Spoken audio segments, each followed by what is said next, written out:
સપ્તર્ષિ સંકુલ પરિવાર વતી હું આપનું હાર્દિક સ્વાગત કરું છું। ધોરણ 9 વિષય સામાજિક વિજ્ઞાન ચેપ્ટર 8 ભારતના રાજ્ય બંધારણનું ઘડતર અને લક્ષણો। એમાં આપણે આજે બંધારણના મૂળભૂત લક્ષણો વિશે આપણે સમજૂતી મેળવીશું। તો ભારતના બંધારણના મૂળભૂત લક્ષણો કયા કયા છે એના વિશે આપણે સમજૂતી જોઈએ એ પહેલાં આપણે જાણીએ છીએ કે આપણા ભારત દેશનું બંધારણ 26મી જાન્યુઆરી 1950ના રોજથી અમલમાં આવ્યું છે। બરાબર કે 26મી જાન્યુઆરી 1950ના રોજથી અમલમાં આવેલ આપણા ભારત દેશનું બંધારણ એ સૌથી મોટું બંધારણ છે। અને જો દરેક દેશના બંધારણ કરતાં આપણા ભારત દેશનું બંધારણ છે એ સૌથી મોટું બંધારણ છે, વિસ્તૃત છે અને લિખિત બંધારણ છે। અને એ બંધારણના ઘડતરની પ્રક્રિયા કઈ રીતે થઈ એના વિશે આપણે જોઈ ગયા છે। તો એ આપણા ભારત દેશનું બંધારણ ઘડવામાં આવ્યું તો એ કઈ રીતે ઘડાયું એની પાછળ કયા લક્ષણો જવાબદાર છે એના વિશે આજે અભ્યાસ કરીશું। તો પહેલું છે લક્ષણ લિખિત દસ્તાવેજ કે ભારતના બંધારણનું પ્રથમ લક્ષણ છે લિખિત દસ્તાવેજ। જો લિખિત દસ્તાવેજ એટલે શું? લિખિત એટલે શું કે જો લિખિત એટલે લખવામાં આવેલું બંધારણ। બરાબર કે જો આપણે ભારત દેશના બંધારણમાં જોઈએ તો જો બ્રિટન અને ઇઝરાયલ આ બે જે દેશો છે આ બે દેશોને બાદ કરતા ભારત આ બે જે દેશો છે એ દેશોને બાદ કરતા તમામ દેશોનું બંધારણ લિખિત છે। એટલે આપણે કહી શકીએ કે ભારત દેશનું બંધારણ એ લિખિત બંધારણ છે। પછી આપણે જોઈએ કે જો આપણા ભારત દેશનું બંધારણ જે ઘડવામાં આવ્યું એમાં આપણા ભારત દેશની તમામ પરિસ્થિતિને ધ્યાનમાં લઈને એટલે કે ભારતની સામાજિક પરિસ્થિતિ, ભૌગોલિક પરિસ્થિતિ, આર્થિક પરિસ્થિતિ એ તમામ પરિસ્થિતિને ધ્યાનમાં લઈને આપણા ભારત દેશનું બંધારણ ઘડવામાં આવ્યું છે। એટલે આપણા ભારત દેશના બંધારણનું મૂળ લક્ષણ છે એમાં પહેલું છે લિખિત દસ્તાવેજ એટલે કે આપણા ભારત દેશનું બંધારણ એ સૌથી મોટું, વિસ્તૃત અને લિખિત બંધારણ છે। બરાબર, નંબર 1 લક્ષણ વિશે હવે સમજ પડી ગઈ। હવે નંબર 2 છે બંધારણનું કદ। હવે જો આપણા ભારત દેશનું બંધારણ ઘડાયું તો એનું કદ એટલે કે એનો વિસ્તાર કેવો છે, કેવડું આપણું ભારત દેશનું બંધારણ છે એને આપણે કદ તરીકે ઓળખીએ છીએ। તો આપણા ભારત દેશનું બંધારણ 22 ભાગોમાં વહેંચાયેલું છે। કેટલા ભાગોમાં વહેંચાયેલું છે? 22 ભાગોમાં વહેંચાયેલું છે। અને 22 ભાગોમાં વહેંચાયેલું આપણા ભારત દેશનું બંધારણ છે અને એમાં 461 આર્ટિકલ્સો આવેલા છે અને 12 પરિશિષ્ટોનો સમાવેશ કરવામાં આવ્યો છે। અને આપણે આગળ જોયું કે જો ભારત દેશના બંધારણમાં પ્રથમ જોઈએ તો 395 જેટલા આર્ટિકલ્સો હતા અને 8 પરિશિષ્ટો હતા અને ત્યાર પછી સુધારા વધારા કરીને એ 12 જે પરિશિષ્ટો છે એ પરિશિષ્ટો એ પહેલા 8 પરિશિષ્ટો હતા અને એમાંથી સુધારા વધારા થયા અને પછી એનું બીજું અલગ રીતે એનું બંધારણ ઘડવામાં આવ્યું। ત્યાર પછી આપણે જોઈએ તો આપણા ભારત દેશનું બંધારણ એ સૌથી લાંબુ અને વિસ્તૃત બંધારણ છે। વિસ્તૃત એટલે વિસ્તાર પામેલું, બરાબર, સૌથી લાંબુ અને વિસ્તૃત બંધારણ છે આપણા ભારત દેશનું બંધારણ। એટલે આ રીતે આપણા ભારત દેશનું બંધારણ 22 ભાગોમાં ભાગોમાં વહેંચાયેલું બંધારણ છે. બરાબર. નંબર 1 આપણે જોયું લિખિત દસ્તાવેજ, નંબર 2 જોયું બંધારણનું કદ. હવે આપણે નંબર 3 જોઈશું એક જ નાગરિકત્વ. જો એક જ નાગરિકત્વ એટલે શું? તો જો આપણે જાણીએ છીએ કે આપણે જે છે એ ભારતમાં રહીએ છીએ. બરાબર. તો આપણે ભારતમાં રહીએ છીએ એટલે આપણે ભારત દેશના નાગરિક છીએ અને ભારત દેશના નાગરિક તરીકે આપણે એક જ નાગરિકત્વ ધરાવીએ છીએ. આપણે બે નાગરિકત્વ ધરાવતા નથી. એટલે એની પાછળ કારણ કયું છે કે આપણો જન્મ ભારત દેશમાં થયો છે. બરાબર. બીજા દેશમાં જન્મ થયો નથી. અમેરિકા છે, બરાબર, જાપાન છે, એવા દેશોમાં આપણો જન્મ થયો નથી. આપણો જન્મ ભારત દેશમાં થયો છે એટલે આપણને ભારત દેશનું નાગરિકત્વ મળ્યું છે. એટલે ભારત દેશના તમામ નાગરિક એક જ નાગરિકત્વ ધરાવે છે. અને જો એક જ નાગરિકત્વ આપણા ભારત દેશના લોકો ધરાવે છે અને બીજા જે દેશો છે, આપણે ઉદાહરણ તરીકે જોઈએ તો અમેરિકામાં વસનાર જે નાગરિકો હોય ને એ નાગરિકો બેવડું નાગરિકત્વ ધરાવે છે. અમેરિકાના લોકો બેવડું નાગરિકત્વ શા માટે? કારણ કે જો અમેરિકાના લોકો એક તો યુનાઇટેડ સ્ટેટ્સ અને બીજું અમેરિકા એમ બેનું નાગરિકત્વ ધરાવનાર અમેરિકાના લોકો છે. ત્યાર પછી આપણે ભારત દેશમાં વાત કરીએ તો જમ્મુ કાશ્મીર રાજ્ય છે અને એ જમ્મુ કાશ્મીર રાજ્યના લોકો બેવડું નાગરિકત્વ ધરાવે છે. અને કઈ રીતે? એક તો જમ્મુ કાશ્મીર રાજ્યનું અને બીજું ભારત દેશનું એમ બે નાગરિકત્વ ધરાવનારા લોકો છે. એટલે આ રીતે અલગ અલગ રીતે આપણે નાગરિકત્વ કઈ રીતે લોકો ધરાવે છે, બરાબર, એ આપણે જોયું. એ પણ એક બંધારણનું લક્ષણ છે. બરાબર. કે નંબર 1 લિખિત દસ્તાવેજ, નંબર 2 બંધારણનું કદ, નંબર 3 એક જ નાગરિકત્વ. જો આપણને એક્ઝામની અંદર પૂછાય કે બંધારણના મૂળભૂત લક્ષણો જણાવો તો એ લક્ષણોમાં પહેલા તો આપણે જે કંઈક પોઈન્ટ છે, બરાબર, એ લખીએ. એની અંદર જે કંઈ માહિતી આવતી હોય એ માહિતીનું આપણે વર્ણન વિસ્તૃતથી કરવું પડે. બરાબર. 3 લક્ષણો વિશે જોયું. હવે આપણે ચોથું લક્ષણ જોઈશું મજબૂત કેન્દ્રવાળું સમવાય તંત્ર. જો હવે શબ્દ આવ્યો સમવાય તો આપણે જોઈએ કે ભારતના બંધારણમાં ક્યાંય સમવાય શબ્દનો ઉલ્લેખ થયો નથી. સમવાય એટલે કે ફેડરલ, એનો બીજો અર્થ થાય છે ફેડરલ. એનો શબ્દ ક્યાંય ભારતના બંધારણમાં એનો ઉલ્લેખ કરવામાં આવ્યો નથી. પણ આપણે જોઈએ તો આપણે જો અહીંયા જે પોઈન્ટ છે કે મજબૂત કેન્દ્રવાળું સમવાય તંત્ર, બરાબર, કેન્દ્રવાળું. આપણે જો જાણીએ છીએ કે આપણા ભારત દેશ એ 29 રાજ્યોનો બનેલો એક સંઘ છે. બરાબર.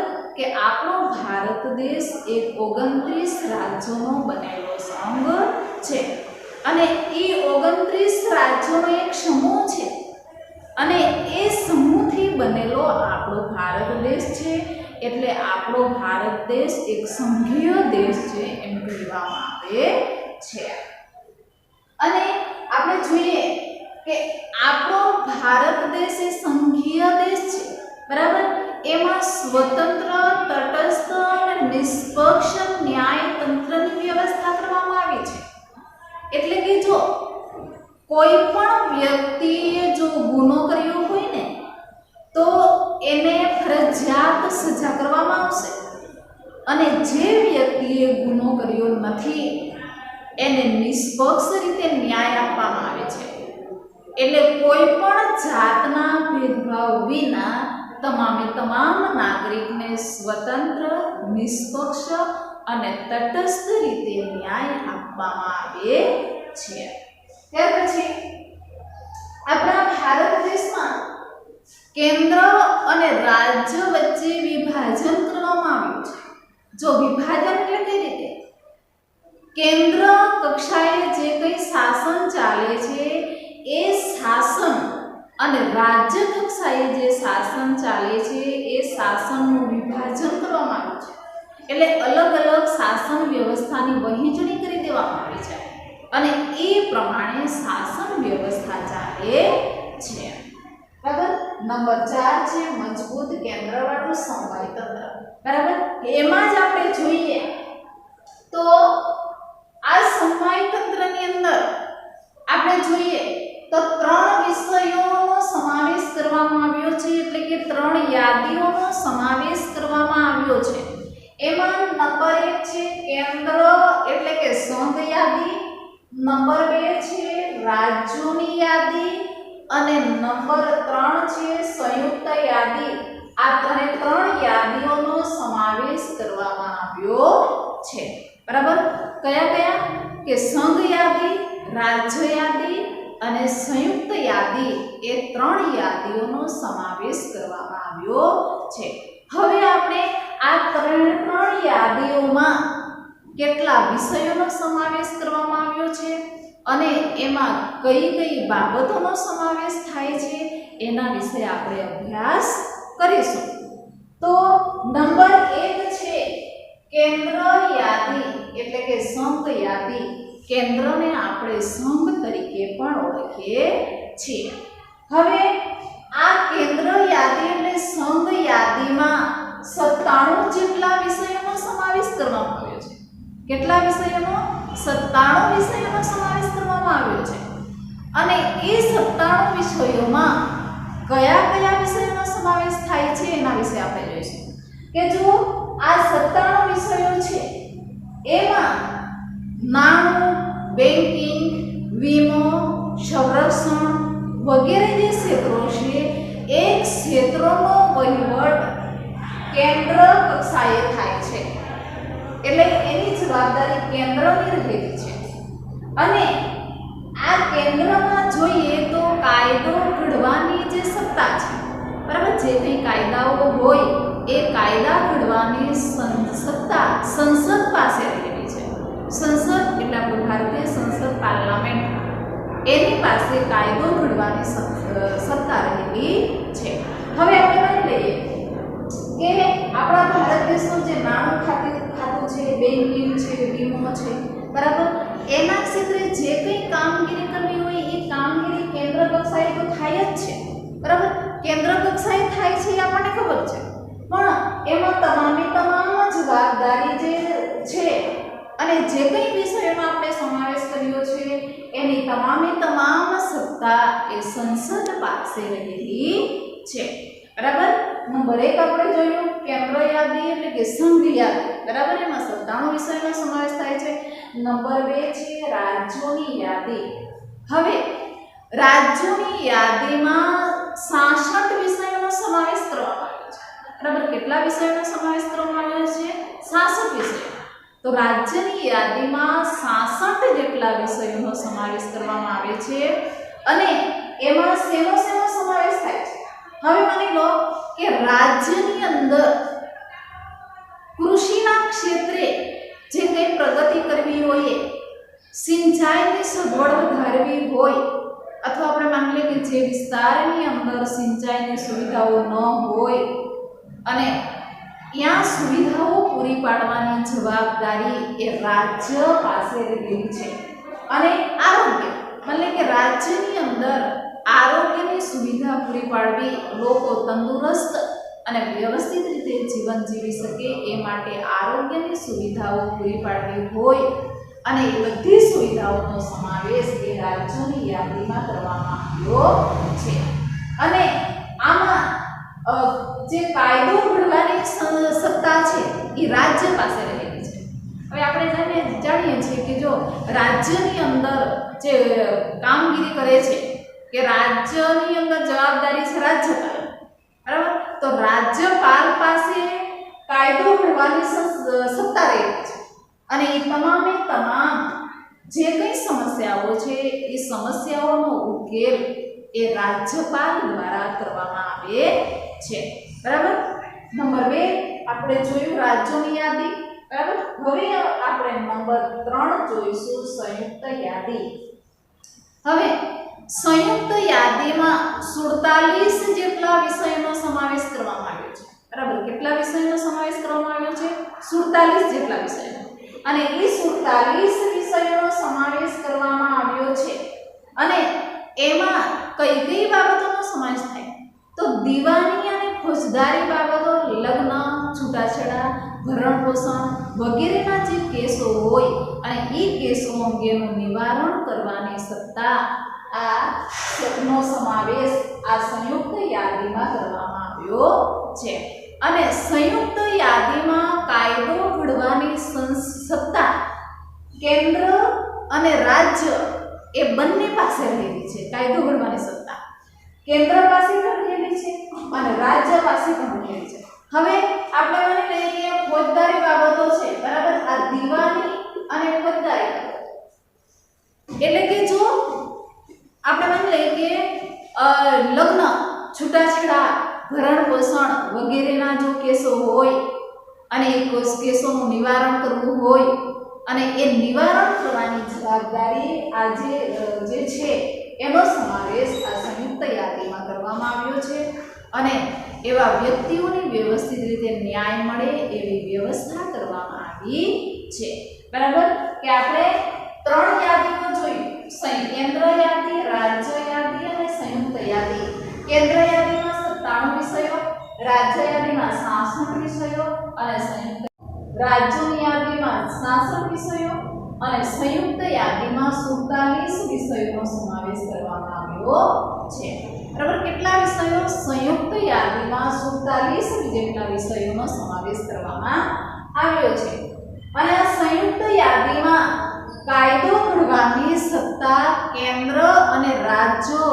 એ બંને પાસે રહેલી છે બરાબર કે કાયદો ઘડવાની સત્તા કેન્દ્ર અને રાજ્યો એ બંને પાસે રહેલી છે અને આમાં કયા કયા વિષયોનો સમાવેશ થાય છે તો એમાં જોઈએ કે ફોજદારી અને દીવાની બાબતો લગ્ન છૂટાછેડા વગેરેની જે સમસ્યાઓ હોય એ સમસ્યાઓનો સમાવેશ આ સંયુક્ત યાદીમાં કરવામાં આવ્યો છે એટલે કે જો કે દીવાની અને ફોજદારી બાબતો એટલે ક્યારેક જો લગ્ન છૂટાછેડા ભરણ પોષણ વગેરેના જે કેસો હોય એ કેસોનું નિવારણ કરવાની સત્તાઓ આનો સમાવેશ આ સંયુક્ત યાદીમાં કરવામાં આવ્યો છે અને આ બંને પ્રશ્નોનું નિવારણ કેન્દ્ર અને રાજ્ય બંને કક્ષાએ થાય છે બરાબર આપણે આ 3 યાદી જોઈ કે હવે આપણે જોઈશું શેષ સત્તાઓ એટલે શું તો શેષ સત્તાઓ એટલે જે વિષયોમાં કેન્દ્ર અને રાજ્યો વચ્ચે સ્પષ્ટ વહેંચણી ન થઈ હોય એવા વિષયોનો સમાવેશ આ શેષ સત્તાઓમાં કરવામાં આવ્યો છે બરાબર આપણે આગળ જોયું કે આ કેન્દ્ર અને રાજ્ય બરાબર આ કેન્દ્ર અને રાજ્યો વચ્ચે જે સત્તાઓ છે એ સત્તાઓની વહેંચણી આમાં ન થઈ હોય એવા વિષયોનો સમાવેશ આ શેષ સત્તાઓમાં કરવામાં આવ્યો છે અને આ શેષ સત્તાઓમાં કાયદો ઘડવાની સત્તા કેન્દ્ર સરકાર પાસે રહેલી છે એટલે આ સત્તાઓમાં જેટલા કાયદાઓ છે એ કાયદાઓ ઘડવાની સત્તા આ કેન્દ્ર સરકાર પાસે રહેલી છે બરાબર કે શેષ સત્તા એટલે શું એના વિશે જોયું હવે નંબર 5 કટોકટી વેળા એકતંત્રી વ્યવસ્થા કે ભારતના બંધારણનું 5મું લક્ષણ છે કટોકટી વેળા એકતંત્રી વ્યવસ્થા તો ભારતના બંધારણમાં 3 પ્રકારની કટોકટીનો સમાવેશ કરવામાં આવ્યો છે બરાબર કેટલા પ્રકારની કટોકટી 3 પ્રકારની કટોકટીનો સમાવેશ કરવામાં આવ્યો છે નંબર 1 જો દેશમાં એવું લાગે કે ક્યારેક યુદ્ધ ફાટી નીકળ્યું છે બાહ્ય આક્રમણ ફેલાઈ રહ્યું છે એવા સમય દરમિયાન કટોકટી જાહેર કરી શકાય છે નંબર 2 રાજ્યમાં કાયદો અને વ્યવસ્થા પડી ભાંગ્યા હોય એવા સમય દરમિયાન કટોકટી જાહેર કરી શકાય છે એટલે રાજ્યમાં એવું લાગે કે કાયદો અને વ્યવસ્થા વ્યવસ્થિત જળવાતા નથી અને કાયદો અને વ્યવસ્થા પડી ભાંગ્યા છે એવું લાગે તો કટોકટી જાહેર કરી શકાય છે નંબર 3 સતત ભાવ વધારાના કારણે નાણાંના મૂલ્યમાં ઝડપથી ધોવાણ થતું હોય ત્યારે નાણાકીય કટોકટી જાહેર કરી શકાય છે કે દેશમાં સતત કોઈ પણ વસ્તુનો ભાવ વધે અને એ ભાવ વધારા સામે નાણાંનું મૂલ્ય સદંતર ઘટતું જાય છે, એવા સમય દરમિયાન નાણાકીય કટોકટી જાહેર કરી શકાય છે. એટલે આ ત્રણ પ્રકારની કટોકટીનો સમાવેશ ભારતના બંધારણમાં કરવામાં આવ્યો છે. બરાબર. યુદ્ધ કે બાહ્ય આક્રમણ સમયે સર્જાતી કટોકટી. નંબર 2, રાજ્યમાં કાયદો અને વ્યવસ્થા પડી ભાંગ્યા હોય તો એવા સમયે સર્જાતી કટોકટી.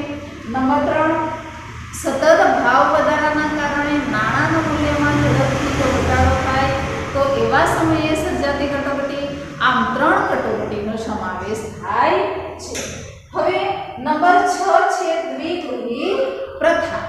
છઠ્ઠું લક્ષણ છે દ્વિગૃહી પ્રથા. આપણે ભારતીય સંસદ છે, બરાબર. એ ભારતીય સંસદના 2 ગૃહો છે.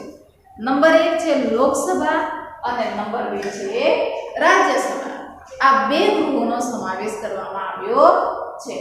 તો લોકસભા એ સંસદનું નીચલું ગૃહ છે, જ્યારે રાજ્યસભા એ સંસદનું ઉપલું ગૃહ છે.